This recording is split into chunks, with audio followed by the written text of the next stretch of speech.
We're a subdivision community. It landed next to a lake.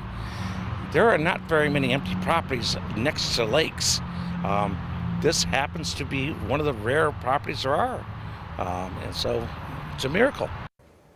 Good evening. Now, who you've just heard from was the Van Buren Township Supervisor up in Bellville, Michigan.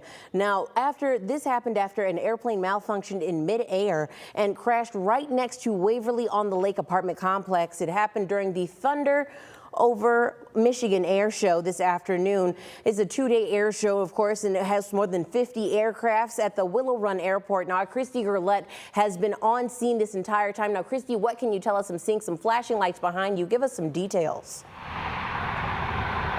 Yes, Tatiana, the residents in the apartment complex behind me, some of them have been displaced. Red Cross was here earlier giving out vouchers.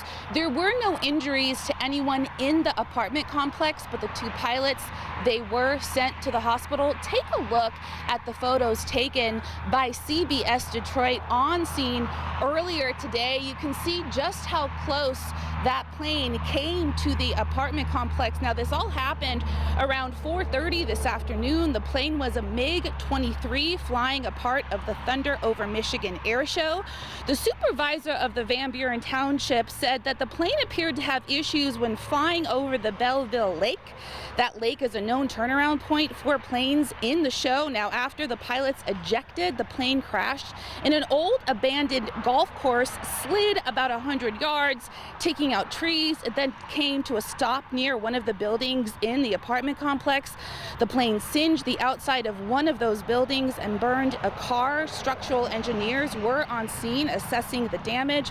Now, we still don't know how many residents have been displaced, but I did speak to one parent whose son was in the apartment building. Take a listen. My wife called and she was in a panic and said that the plane crashed into my son's building and she was on her way over there. So. And what happened when you drove out here? Well, we had to walk down because they wouldn't let us down all the way. And I saw my daughter-in-law and she told me that they were down there looking for my son. By the time I got down there, they found him and he was okay. Now, the NTSB is investigating. No injuries again in the apartment complex, but the two pilots were sent to the hospital.